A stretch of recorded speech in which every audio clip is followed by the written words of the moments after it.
नामची मनमोहन रसानंद सागर तीसरी भौम निरत की। प्रणाम जी सुंदर साज जी।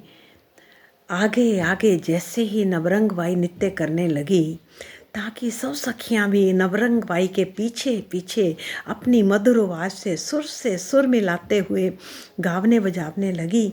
कोई सखी तो मृदंग बजावने लगी तो कोई सखी खमाइचे बजावने लगी, कोई सखी ख्वाब रबाब बजावने लगी तो कोई सखी सहनाई फूकती जानी बजावने लगी, कोई सखी तो करताल मंजीरे गिड़ गिड़ो बजावने लगी।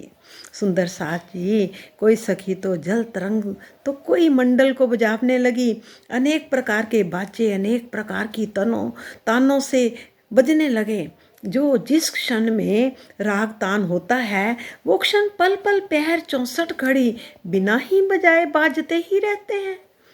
अनंत कोटि ताने अपने आप ही सुर से सुर मिलाकर बजते ही रहते हैं। सुंदर साज जी, वो राग पिया जी को रिझाते हैं, राग पिया जी को रिझाते हैं और वो हम सुंदर साज को भी रिझाते हैं।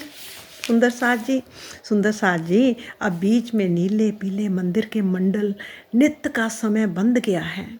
300 सखियों के स्वर श्री नवरंग बाई के स्वर में मिल गए और बाजने में स्वर एक ही लय में और भूषणों के स्वर भी एक में एक हो गए।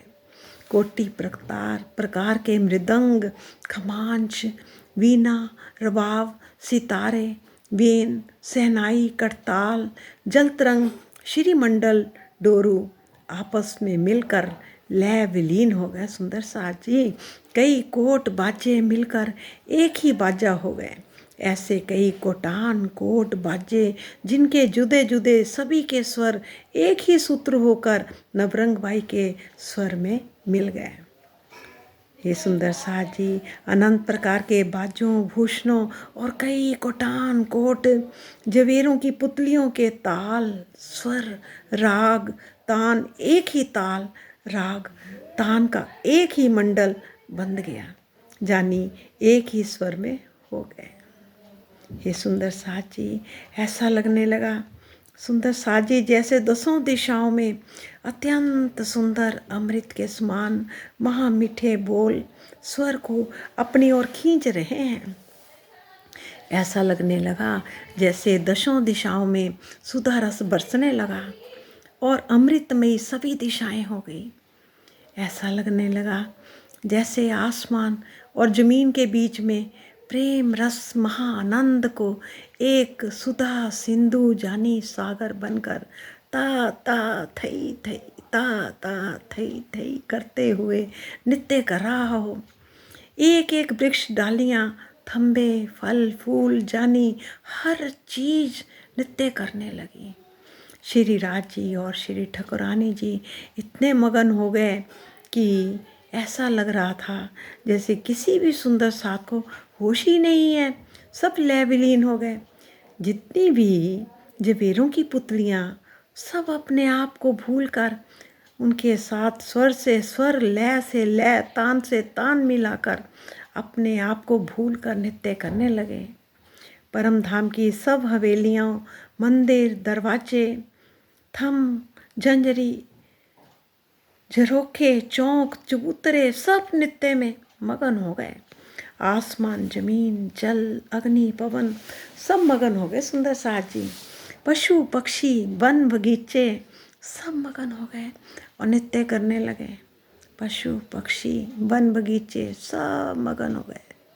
वो सब अपने आप को भूलकर अनंत गुना इस अपने माशूक के अनंत गुण छवि अमृत के सागर में डूब गए, जानी मस्त हो गए।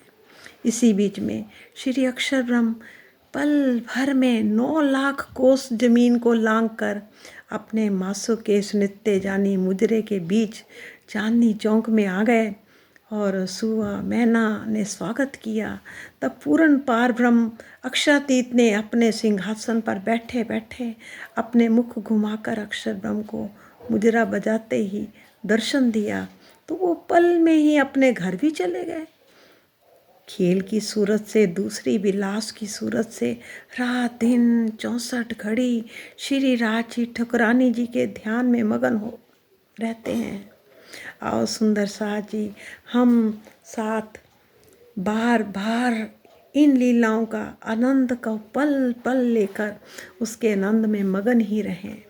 ये सुंदर साज जी, इस इश्क भरी लीला, प्रेम भरी लीला, आनंदमयी लीला को रात दिन अपने ध्यान में इसे बार बार सुनकर, बार बार इसको प्रेम से देखते हुए, अपनी आत्म के चक्षुओं से देखते हुए इस आनंदमय लीला का आनंद लें और ऐसा लगे कि जैसे हम उसमें नृत्य कर रहे हैं और आनंद में इतने मगन हो गए हैं, पता ही नहीं चल रहा है मैं कौन।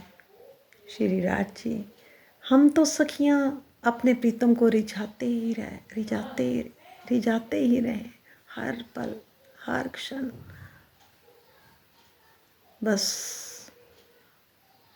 तू मैं में कोई फर्क ही ना रहे, तू मैं हो जाए, मैं तू हो जाए, ऐसे लय विलीन हो जाए जैसे सागर की लहरें सागर में। प्रणाम जी, प्रणाम। सब सुंदर साथ को कोटि कोटि प्रणाम।